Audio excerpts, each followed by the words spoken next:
Hello everyone, welcome to my YouTube channel. Actually ये channel नहीं है, मैं बस थोड़ा सा बताने आया हूँ कि 18 सितंबर थर्ड शिफ्ट में मेरा प्रीलिम्स का पेपर था, सीजीएल प्री का, सीजीएल 25 का। ठीक है, तो मेरा प्रीलिम्स कैसा गया है और आगे आने वाली शिफ्ट में यानी कि 19 से लेके 26 के बीच में जिनका भी एग्ज़ाम है उनको भी पार्टिकुलरली क्या देख के जाना चाहिए और कहाँ समय बचाना चाहिए, मैं थोड़ा बहुत उसके बारे में डिस्कस करूँगा।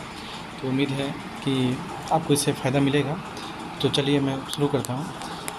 सबसे पहले मैं बताना चाहता हूँ कि आप अटेम्प्ट के पीछे मत भागिएगा। जैसे कि मैंने पहले भी एग्ज़ाम्स दिया और मेरा हाईएस्ट स्कोर आज अभी तक में 180 रहा है प्रीलिम्स में। देखा जाए तो सीजीएल 24 और सीजीएल 23 का मैं बात करूँ तो सीजीएल 23 में मेरा 170 प्लस था प्रीलिम्स में, सीजीएल 24 में 180 प्लस था मेरे प्रीलिम्स में। लेकिन जब मैं इस बार का प्रीलिम्स दे के आया तो लिटरली मेरा अटेम्प्ट ही रहा है करीब, मैं बताऊँ आपको तो 76 प्लस मेरा अटेम्प्ट ही रहा है। 76 या मैक्सिमम 77 होगा, उससे ज़्यादा मेरा अटेम्प्ट ही नहीं रहा, क्योंकि क्वेश्चन अटेम्प्ट कर ही नहीं पाएंगे आप। मैं भी आपको बताऊंगा क्यों मैं ऐसा कह रहा हूँ कि अटेम्प्ट हो ही नहीं पा रहा, मैं बताता हूँ आपको। सबसे पहले मैं बात करता हूँ सब्जेक्ट वाइज में बात करता हूँ, फिर मैं बताऊँ कि आपको करना क्या चाहिए। सब्जेक्ट वाइज अगर मैं बात करूँ तो सबसे पहले मैं बात हूँ मैथमेटिक्स सब्जेक्ट पर। ठीक है, मैथ्स में आपको क्या करना चाहिए, तो मैथ में सबसे पहले आप एग्जाम में जाने से पहले एडवांस पोर्शन में, चूँकि एडवांस से अच्छे क्वेश्चन बन रहे थे, एडवांस पोर्शन में आप mensuration, geometry, height and distance, इन चीज़ों को आप ये तीनों चैप्टर्स को देख के जाइए। एरिथमेटिक ईजी आ रहा है, एरिथमेटिक आप कर लेंगे। एरिथमेटिक में उतना टफ क्वेश्चन नहीं है, लाइक मिक्सचर एंड एलिगेशन से क्वेश्चन बन रहा है तो वो उतना टफ नहीं बन रहा है कि आप नहीं बना पाए, आप वो बना लेंगे। लेकिन मैथमेटिक्स में जो पार्टिकुलरली सब्जेक्ट है, ज्योमेट्री हो गया, मेंसुरेशन हो गया and height and distance, in chapters को आप अच्छे से थोरोली एक बार देख के जाएँ, फार्मूलाज को देख के जाएँ।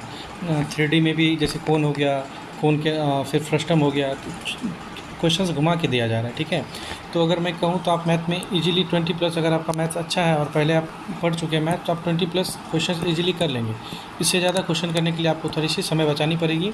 ठीक है, जो कि उम्मीद कमी है कि वो समय बचता है कि नहीं कभी। ठीक है, अब मैं बात करता हूँ दूसरा जीके के बारे में। तो जीके सर्वविदित है, सभी लोग जानते हैं जीके में क्या पूछ रहा है, कुछ पता ही नहीं चल रहा है, कोई सब्जेक्ट वाइज ही नहीं हो रहा है, मतलब कुछ क्या पूछ रहे हैं वो लोग पता ही नहीं चल रहा है। मैक्सिमम अगर आप कितना भी जीके का ज्ञाता हो फिर भी आप 10 से ज़्यादा अटेम्प्ट लेना ना, ये काफ़ी क्वाइट डिफ़िकल्ट हो गया है कि 10 से ज़्यादा आप अटेम्प्ट ले पाए एग्ज़ाम में, ये बहुत मुश्किल है। मतलब बन ही नहीं रहा है क्वेश्चन।